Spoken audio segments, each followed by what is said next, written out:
Right, I want to get you some cricket news now, and let's move over to the sport which has once again found itself in the headlines. The Members' Council have voted against adopting the Memorandum of Incorporation amendments, which was meant to allow the appointment of a board with a majority of independent members, including an independent chairperson. The development leaves Cricket South Africa on a dangerous collision course with the Sports Minister, Nathi Mthetwa, who has made it clear that he will intervene if the sport doesn't self-correct.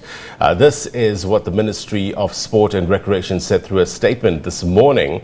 According to any failure to ratify such agreement entered into a duly authorized Members' Council representatives can only be interpreted as acting in bad faith. Now, this turn of events taking place at the back of several missed opportunities by the Members' Council has left the Minister with no further option but to exercise his rights in terms of Section 13(5) of the Sports Act. To this end, the Minister will next week be taking the necessary steps required to exercise his rights in terms of the law prescripts. I want to discuss this further now and bring in a commentator, an analyst, Sixolele Sotyelelwa, to get a comprehensive look on this matter. Six, welcome to the agenda. Good to have you on the program. Yeah, very good morning. Very good morning to the viewers. Not so good morning if you are involved or heavily involved with the issues that are with Cricket South Africa. And once again, it's a morning where, we wake up to, everything related to what has been a torrid time for Cricket South Africa. And you're right in saying that the minister, he had no other option with regards to taking the action that he's presented, the 13(5) that he's talking about, meaning that Cricket South Africa will be banned. And this is something the International Cricket Council itself doesn't want. It doesn't want any government interference, interference on any level. And like I said, this had started not just now, and already at the time, the ICC had said to Cricket South Africa, what's the issue? What's going on down there? Why is the government involved? And most South Africans will be waking up this morning, some who may not know much about what is going on may see it as another government interference. It has to happen. The minister has to take this step because it is now becoming a ridiculous situation at Cricket South Africa. What are your thoughts with regards to the possible sticky points here in getting this taken forward? So let me explain to the viewer at home briefly what the Members' Council is and what is made up of the Members' Council. The Members' Council is the group. The Members' Council is made up of the presidents of all the provinces playing cricket in South Africa. They have the best interest of cricket from where they come from, the respective provinces, and then they form the Members' Council. Ahead of that, you've got the board of directors, or board, Cricket South Africa's board, which is mainly responsible for the corporate side of matters when it comes to Cricket South Africa. And the Members' Council is only asking for a majority independence, more transparency, because the game has moved forward. There's a lot at stake that involves the game of cricket today than it were 15, 20 years ago. There's a lot of commercial rights. There's a lot of broadcasting rights and sponsors that are involved. And the Members' Council is only just wanting a majority independence to all of that so that we don't have a situation like we had when we had the Nicholson recommendations. Just speak to us, Six, about the Nicholson report of 2012 and how it plays into the issue of self-correctness. It almost contradicts it, doesn't it? Because at the time we had, everyone who is involved in cricket and has cricket interest at heart was, we've moved on. We've found a recommendation that should suit Cricket South Africa going forward. And the unique a situation that Cricket South Africa has, because we're unique, and the history that we have as a cricketing nation.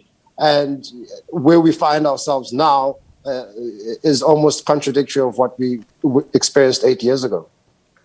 Let's talk about where we find ourselves now with regards to the collective selection decision, especially for the T20 that we lost against Pakistan.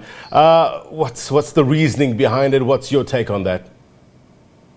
Look, and again, I hate to go back to the five that went to the IPL. Big household names, those. Kagiso Rabada, Lungingidi, Anrich Nokia, Quinton de Kock, Faf du Plessis. Those are big household names. And obviously, Rassie van der Dussen, who missed out because of injury, Themba Bavuma.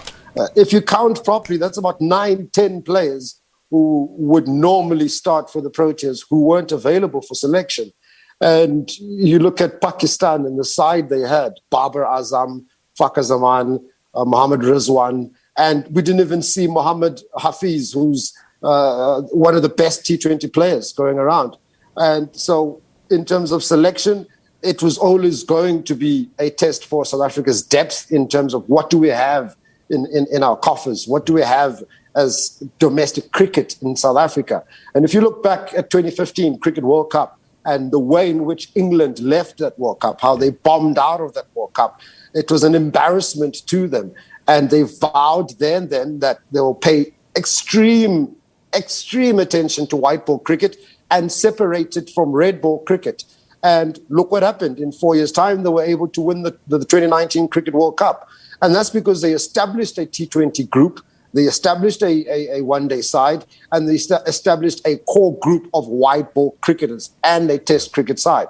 And it paid off for them.